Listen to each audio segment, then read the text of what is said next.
लोकसभा में नीट विवाद को लेकर शिक्षा मंत्री धर्मेंद्र प्रधान ने कहा कि बीते 7 सालों में पेपर लीक के सबूत नहीं है। कुछ जगहों पर गड़बड़ी हुई, लेकिन पेपर लीक पर राजनीति हो रही है। नीट को लेकर विवाद पर लोकसभा में विपक्ष के नेता राहुल गांधी ने कहा कि परीक्षा सिस्टम में गंभीर समस्या है। अगर पैसा हो तो आप कोई भी सीट ले सकते हैं। शिक्षा मंत्री समस्या नहीं समझ रहे हैं।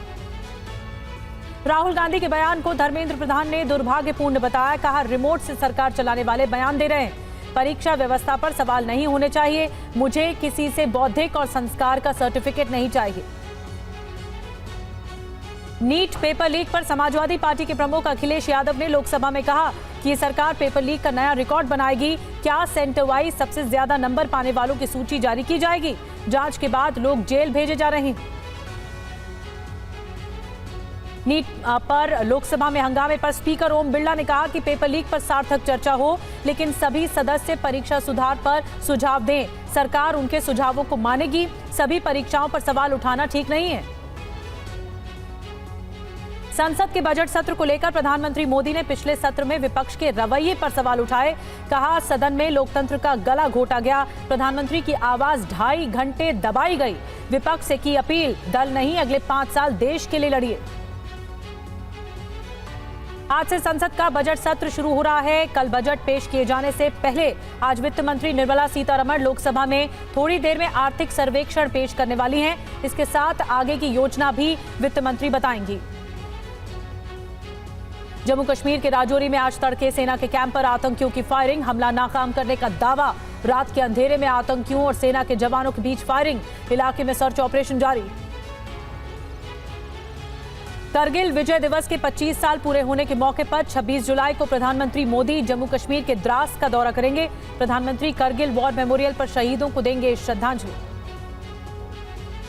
बीजेपी नेता रविशंकर प्रसाद ने ममता बनर्जी के बयान पर सवाल उठाया। कहा, ममता जी ने सीएए के बारे में कहा था कि किसी भी हिंदू, सिख, पारसी को घुसने नहीं देंगे, लेकिन बांग्लादेशियों के लिए वो बंगाल का दरवाजा खोलने की बात कह रही। आरएसएस के कार्यक्रमों में अब सरकारी कर्मचारी भी शामिल हो सकते हैं। केंद्र सरकार ने एक आदेश के जरिए 58 साल पुराने बैन को हटा दिया है। कांग्रेस ने बैन हटाने के फैसले का विरोध किया है।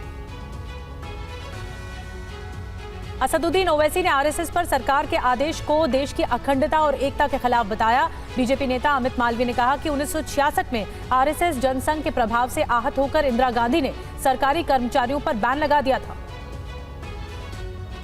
आरएसएस को लेकर केंद्र सरकार के आदेश पर समाजवादी पार्टी के जावेद अली ने कहा कि सरकार से यही उम्मीद थी। ये आरएसएस सांप्रदायिक संगठन है और ये उसको बढ़ावा देते हैं।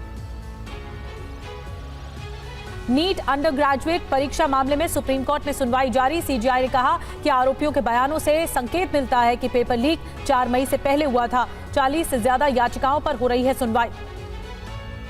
उत्तरकाशी के आर्च पुल के पास भागीरथी नदी के टापू में फंसे 2 लोगों को रेस्क्यू टीम ने बचाया है। दोनों शख्स भागीरथी में गंगा जल लेने गए थे।